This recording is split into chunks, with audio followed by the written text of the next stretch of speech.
Welcome to my channel प्रिया के सुविचार। आज की कहानी सिर्फ आपके लिए। रंजना, तुम परेशान क्यों हो रही हो? सब अच्छा ही होगा। और ऐसे वक्त में ज़्यादा तनाव लेना अच्छी बात नहीं है। ठीक है, तुम अपना ध्यान रखना। यह कहकर विकास ने फ़ोन रख दिया। विकास ने तो कह दिया कि तनाव मत लेना, लेकिन अभी थोड़ी देर पहले जो माँ ने कुछ ऐसी बातें कहीं जो हैरान कर रंजना के दिमाग में घूम रही थी। वह बार बार इन बातों से ध्यान हटाकर दूसरी तरफ लगाती।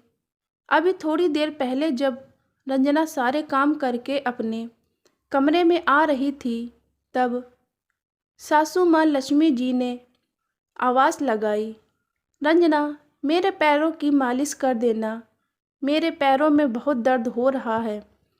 रंजना की प्रेगनेंसी का 8वां महीना लग गया था, लेकिन वह घर के सारे काम करती थी और रात में लक्ष्मी जी के पैर दबाना या फिर मालिश करना यह भी ज़रूरी था। लक्ष्मी जी उससे बस यही कहती थी कि वह जितना काम करेगी उतना ही सामान डिलीवरी होगी। अगर काम नहीं करोगी तो ऑपरेशन से डिलीवरी होगी। इसीलिए रंजना सारे के सारे काम अपने आप ही करती। लेकिन अब उससे ज़्यादा काम नहीं होता था, लेकिन वह धीरे धीरे जैसे भी होता था काम कर लेती थी। लेकिन वह कहना चाहती थी कि अब ज़्यादा काम उससे नहीं होता। लेकिन बताए तो किससे बताए? विकास तो दूसरे शहर में अपने बड़े भाई के साथ बिजनेस की वजह से ज़्यादातर वहीं रहता था। 15 या 20 दिन बाद ही आता था। अब भी वो 2 या 4 दिन के लिए, और अगर वह उससे कोई बात कहती तो वह अपनी माँ को समझाता। लेकिन लक्ष्मी जी रंजना को ताने मारती थीं कि वह पति से घर के बारे में ना बताया करे। इसलिए वह विकास से घर की कोई बात नहीं कहती थी। और सासू माँ लक्ष्मी जी नहीं चाहती थी कि विकास जल्दी जल्दी यहाँ आए, क्योंकि उसके आने के बाद बड़े भाई का फ़ोन पर फ़ोन आता था और रंजना उनके पैरों की मालिश या फिर पैर दबाने के लिए नहीं रुकी थी। और विकास ऐसी हालत में उसे ज़्यादा काम भी नहीं करने देता था। ठीक है माँ जी, मैं तेल लगाकर आती हूँ।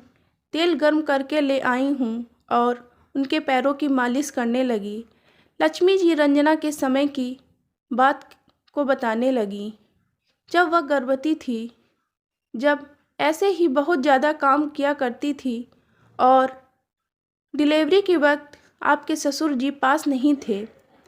मम्मी जी, आपको बुरा नहीं लगा? ऐसे समय में पापा जी आपके साथ नहीं थे। रंजना हैरत से बोली, लो, इसमें बुरा लगने वाली क्या बात है? तुम्हारे ससुर जी काम के लिए मजबूर हो गए थे। विकास ही देख लो, विकास भी तो दूसरे शहर में काम करता है। काम की वजह से वह आपके साथ नहीं रह सकता। तो क्या तुम बुरा मानोगी? नहीं ना? लक्ष्मी जी उससे पूछ रही थी। लेकिन माँ जी, पति का ऐसे वक्त अपनी पत्नी के साथ होना बहुत ज़रूरी है। पत्नी तो किसी बात को कह सकती है अपने पति से, या तो पारंपरिक लड़कियों की सोच है, बस और कुछ नहीं। जो वह पति से कह सकती है वह तो सास से भी कह सकती है। लक्ष्मी जी ने अपनी बात पर जोर देते हुए कहा। लेकिन माँ जी, मैं तो चाहती हूँ विकास मेरे साथ रहे। ऐसे भी क्या काम जब पत्नी को पति की सबसे ज़्यादा ज़रूरत हो, पति उसके पास ना हो। रंजना अपनी बात कहकर अपने कमरे में आ गई और पीछे लक्ष्मी जी की ज़ोर ज़ोर से आवाज़ें आ रही थी। लेकिन उसने ध्यान नहीं दिया और विकास को फ़ोन करके माँ जी के बारे में बताया। अगर तुम मेरे साथ नहीं चलोगे तो मैं किसी और के साथ नहीं जाऊंगी। इस बात का तुम ध्यान रखना। क्या तुम भी अपने पापा की तरह हमारा बच्चा होने के बाद ही आओगे?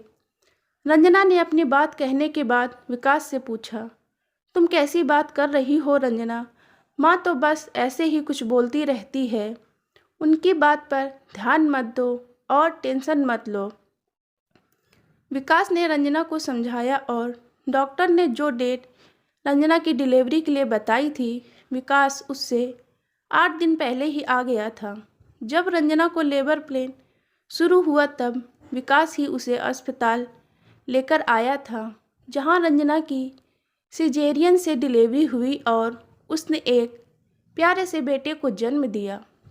तब लक्ष्मी जी विकास से बोली, अच्छा हुआ तुम समय पर यहाँ आ गए, तो हम नहीं जानते कि कैसे यह सब करते। लक्ष्मी जी, मम्मी जी, इसीलिए तो ऐसे वक्त में पति का अपने पत्नी के साथ होना जरूरी है। विकास ने अपनी माँ से कहा, हाँ सही कह रहे हो, पहले तो डिलीवरी घर पर ही हो जाती थी, लेकिन अब तो घर की बात छोड़ो, नॉर्मल डिलीवरी भी हॉस्पिटल में ही होती है।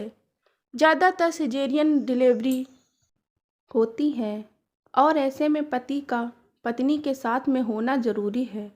दोस्तों, आपको यह कहानी कैसी लगी सुनकर अपनी राय ज़रूर दें और अच्छी लगी हो तो लाइक और सब्सक्राइब भी कर दें।